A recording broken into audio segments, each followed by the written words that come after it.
Pungutan liar, pungli, semakin merajalela dan menjadi budaya yang menjerat perekonomian masyarakat bawah. Perpres nomor 87 tahun 2016. Sebagai bentuk kebijakan kriminal di Indonesia, oleh Hendrawan, Fakultas Hukum Universitas Tangerang Raya, Untara. Semester 4, Abstrak. Jurnal ini berjudul Pungutan Liar, Pungli, Semakin Merajalela dan Menjadi Budaya yang Menjerat Perekonomian Masyarakat Bawah, Perpres nomor 87 tahun 2016 sebagai bentuk kebijakan kriminal di Indonesia. Jurnal ini dilatar belakangi dengan adanya fenomena penyalahgunaan wewenang dilakukan oknum pemerasan. Dalam fenomena ini muncul suatu permasalahan terkait dasar pertimbangan Presiden menetapkan kebijakan untuk memberantas pungutan liar serta yang berperan dalam memberantas pungutan liar tersebut. Metode yang digunakan dalam jurnal ini adalah metode penelitian hukum normatif, guna pembahasan atas dasar pertimbangan. Presiden mengeluarkan dan menetapkan kebijakan Perpres nomor 87 tahun 2016 tentang Satuan Tugas Sapu Bersih Pungutan Liar, dengan analisis dan pendekatan undang-undang serta konsep hukum. Hasil penelusuran jurnal ini Perpres nomor 87 tahun 2016 guna memberantas kejahatan atau pelanggaran oleh petugas negara melalui penyalahgunaan wewenang secara tidak sah dan merugikan masyarakat serta pihak yang bertugas memberantas pungutan liar tersebut adalah pejabat negara dari tingkat pusat hingga daerah di tiap instansi sesuai diamanatkan dalam Perpres tersebut. Pendahuluan 1.1 Latar belakang.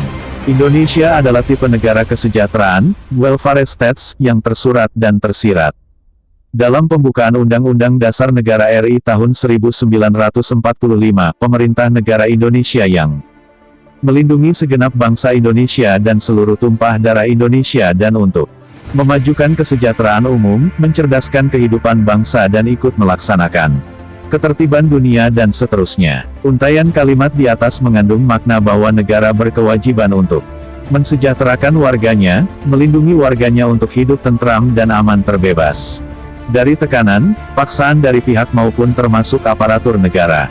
Fenomena menunjukkan bahwa sering sekali muncul masalah dalam pelayanan pemerintah terhadap masyarakat yang mencerminkan ketidakpuasan masyarakat terhadap pelayanan publik pemerintah. Pelayanan publik adalah segala bentuk jasa pelayanan, baik dalam bentuk barang publik maupun jasa publik yang pada prinsipnya menjadi tanggung jawab dan dilaksanakan oleh instansi pemerintah di pusat, daerah, dan di lingkungan BUMN atau BUMD, dalam rangka upaya pemenuhan kebutuhan masyarakat dalam rangka pelaksanaan ketentuan peraturan perundang-undangan.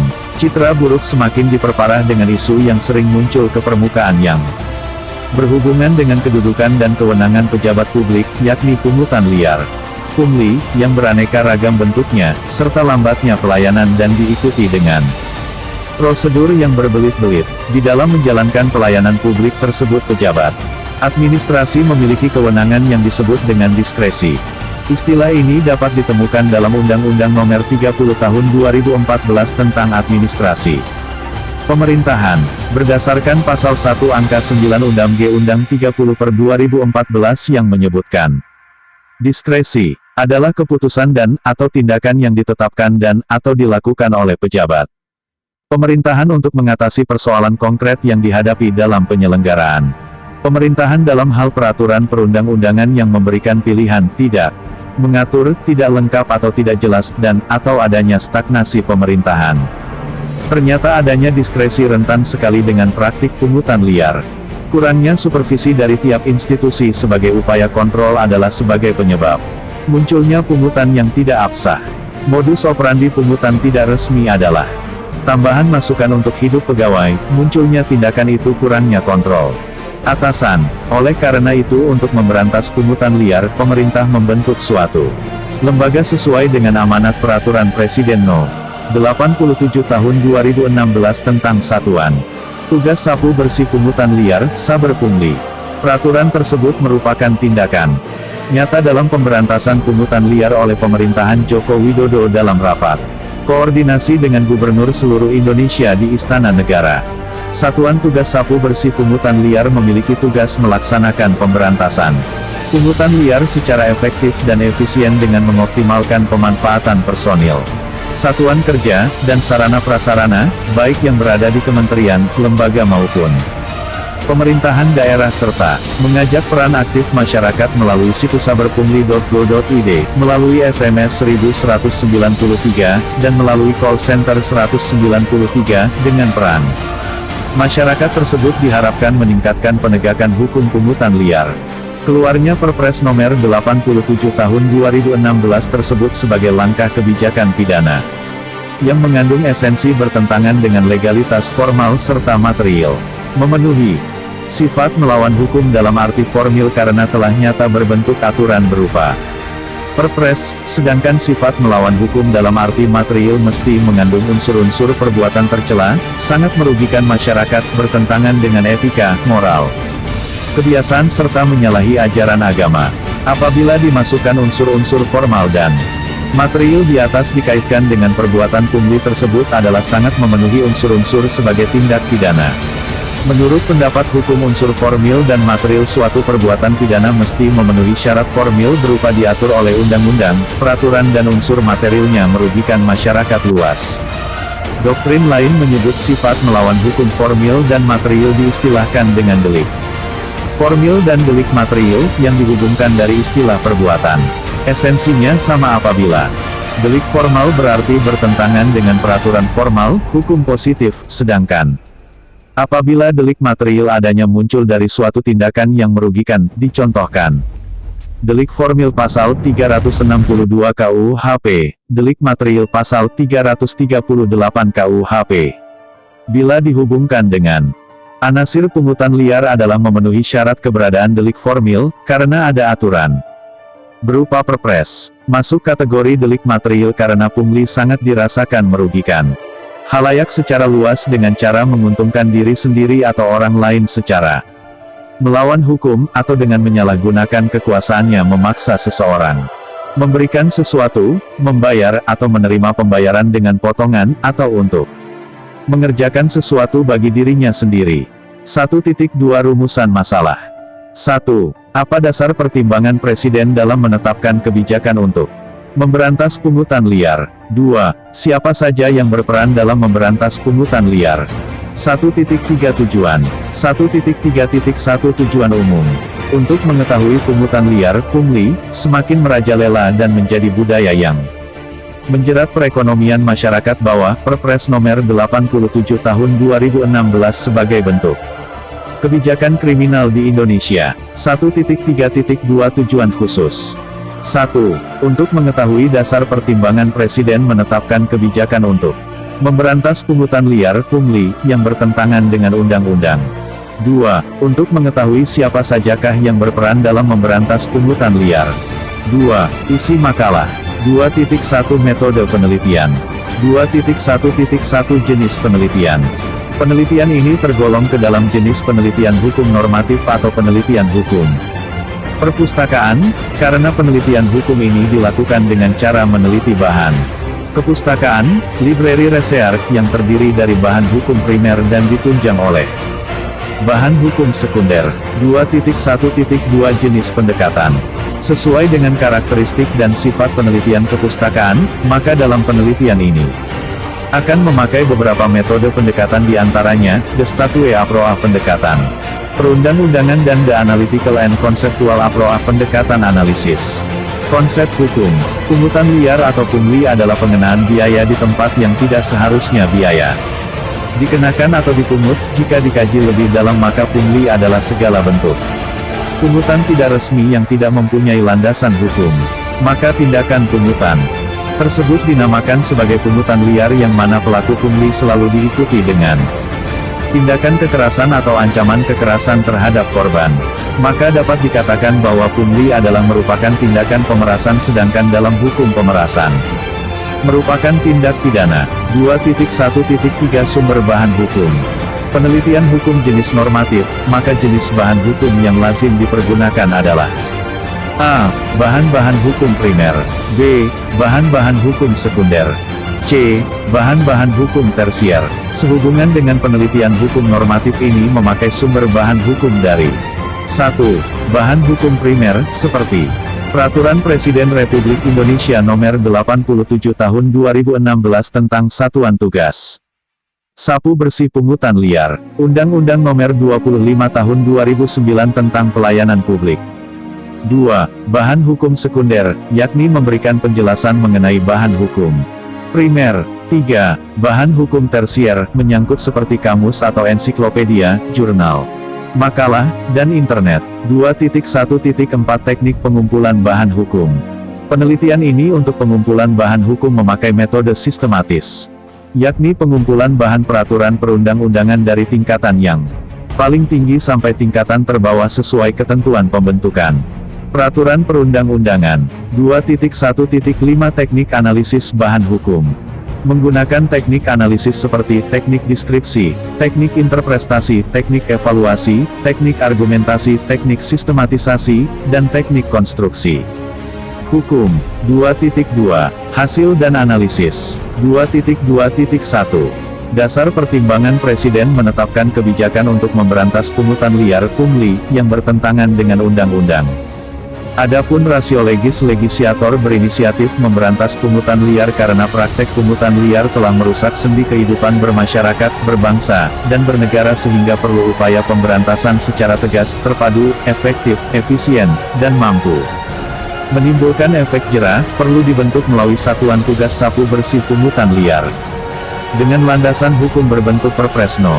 87 Tahun 2016 tentang Satuan Tugas Sapu Bersih Pungutan Liar. Pelaku praktek-praktek pungli sangat serius diupayakan oleh pemerintahan Presiden Joko Widodo. Dalam rapat koordinasi dengan gubernur dari seluruh Indonesia di Istana Negara, Presiden membicarakan langkah-langkah konkret pemberantasan pungli di semua lapisan pelayanan masyarakat. Pungutan liar yang sudah terlalu lama dibiarkan menjadi budaya tersendiri dalam pelayanan masyarakat. Tak ingin hal tersebut terjadi terus-menerus, Presiden Joko Widodo menegaskan kepada jajarannya di daerah untuk menyelaraskan langkah dengan pemerintah pusat dalam upaya pemberantasannya di Indonesia. Hasilnya pun sangat signifikan setelah Perpres itu disahkan dan dilaksanakan, puluhan ribu laporan dan atau pengakuan masuk ke pemerintahan terkait adanya pungli, dan banyak juga yang tertangkap tangan dalam operasi tangkap tangan (OTT) oleh petugas saber pungli yang dibentuk. Pungutan tidak sah mencakup pelaku dan adanya perbuatan, pelaku tergolong anasir subjektif dan perbuatan termasuk ke dalam unsur objektif. Unsur objektif dan subjektif dalam pungutan tak resmi diatur dalam Undang-Undang Pemberantasan Korupsi dengan pasal pengaturan awalnya dari hukum pidana material, meliputi tergolong pegawai negeri sipil (PNS), aparatur sipil negara (ASN), dengan segala bentuk perbuatan pidananya. Unsur subjektif dilakukan oleh orang guna kepentingan pribadi yang bertentangan dengan hukum positif. Terdapat beberapa faktor penyebab pelaku melakukan pungli, yaitu 1. Penyalahgunaan wewenang, punya kesempatan sebagai pejabat negara. 2. Moral etika buruk. 3. Kekurangan penghasilan, gaji yang diberikan pemerintah sangat terbatas. 4. Budaya yang terbentuk berjalan terus-menerus di suatu lembaga terhadap pungli dapat menyebabkan hal tersebut sangat biasa. 5. Kesadaran hukum rendah. 6. Kurang memahami ajaran agama. Dalam kasus terindikasi masuk pemungutan secara tidak sah yang dilakukan dalam operasi sapu bersih, tidak formal tercantum dalam ketentuan hukum pidana material sebagai kejahatan atau pelanggaran, hanya ditafsirkan ke dalam pasal-pasal yang dilanggar oleh oknum seperti pasal 368, 421, dan 378 KUHP. Semua pasal itu masuk klasifikasi korupsi. Kejahatan pungutan liar dapat diklasifikasikan sebagai pemerasan dan penipuan. Sektor pelayanan publik sangat luas bidang dan cakupan, lingkup kerjanya, sehingga sulit dikontrol oleh lembaga pengawasnya. Pemerintah dalam menyelenggarakan dan memenuhi pelayanan publik memerlukan aturan-aturan kebijakan yang harus dikeluarkan dan dijalankan. Salah satu kebijakan pemerintah yang dibuat untuk mencegah dan memberantas kejahatan di bidang pungutan liar adalah berupa Perpres Nomor 87 Tahun 2016. Ini, yang dikenal dengan saber pungli. Perpres merupakan salah satu produk hukum, yakni dikeluarkan oleh Presiden sebagai langkah kebijakan guna mengatasi perkembangan konfigurasi politik. Politik di sini diartikan sebagai perkembangan politik hukum di bidang politik hukum pidana. Mahfud MD menyatakan bahwa pada intinya peraturan politik nampak mempengaruhi hasil legislasi yang punya wawasan untuk kemajuan. Terkait dikeluarkannya Perpres nomor 87 ini dari Presiden Joko Widodo, maka karakter Perpres ini responsif dalam mencegah kejahatan pungutan liar yang marak sedang terjadi. Sejalan dengan pandangan di atas dalam penanggulangan dan pemberantasan kejahatan, dikaitkan dengan keberadaan maksud dan tujuan dikeluarkannya Perpres nomor 87 tersebut, juga merupakan bentuk upaya penanggulangan kejahatan di bidang pungutan liar terkait dengan esensi Perpres tersebut masuk dalam kategori 3 baikan hukum sosial dan untuk kesejahteraan masyarakat. Semua langkah kebijakan yang dicanangkan tersebut sudah tentu dilengkapi dengan perangkat aturan sanksi, terutama sanksi penal polisi. Untuk tegaknya hukum pidana dalam penegakan hukum yang berkeadilan, due process of law. 2.2.2 Aparatur, petugas yang berperan dalam memberantas pungutan liar, Satgas Saber Pungli berkedudukan di bawah dan bertanggung jawab kepada Presiden. Satgas Saber Pungli mempunyai tugas melaksanakan pemberantasan pungutan liar secara efektif dan efisien dengan mengoptimalkan pemanfaatan personil, satuan kerja, dan sarana prasarana, baik yang berada di kementerian, lembaga maupun pemerintah daerah. Dalam melaksanakan tugas dan fungsi Satgas Saber Pungli mempunyai wewenang: A. Membangun sistem pencegahan dan pemberantasan pungutan liar. B. Melakukan pengumpulan data dan informasi dari kementerian, lembaga dan pihak lain yang terkait dengan menggunakan teknologi informasi. C. Mengoordinasikan, merencanakan, dan melaksanakan operasi pemberantasan pungutan liar. D. Melakukan operasi tangkap tangan.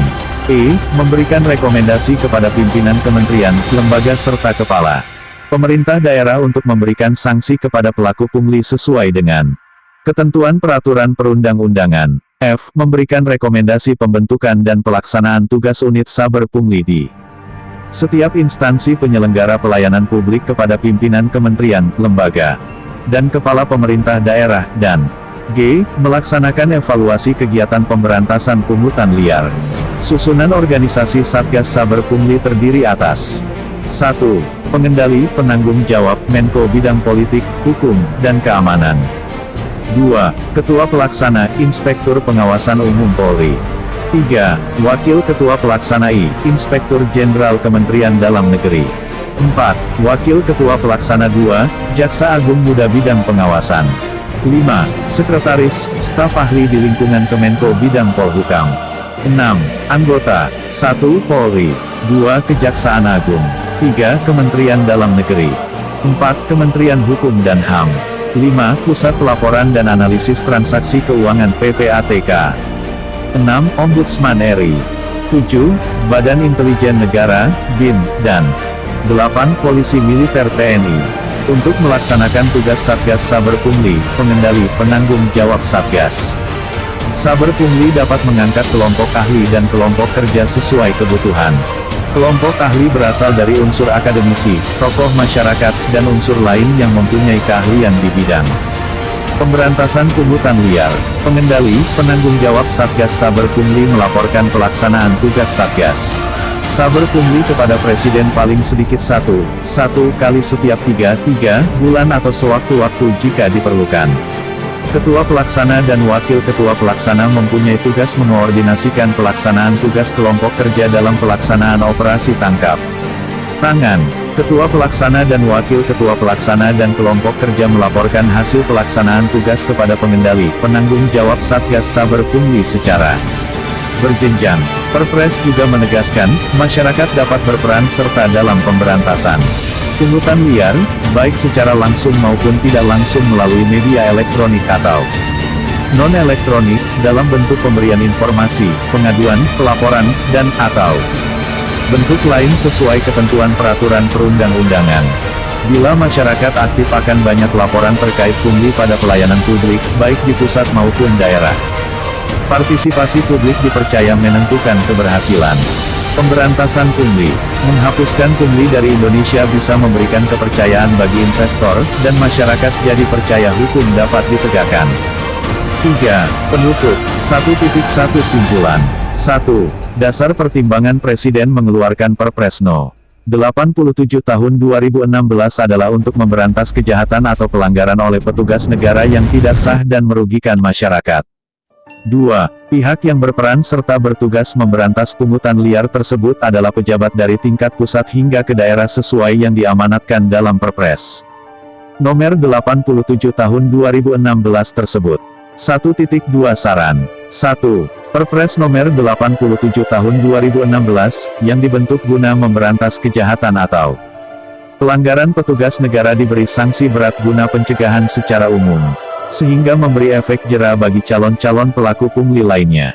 2. Pejabat dari tingkat pusat hingga ke daerah yang bertugas memberantas pungutan liar tersebut, dalam menindak pelakunya tanpa adanya diskriminasi dan dilakukan secara terus-menerus. Salam kemerdekaan. LSM Gerak Merdeka. Hendrawan, Ketua Umum.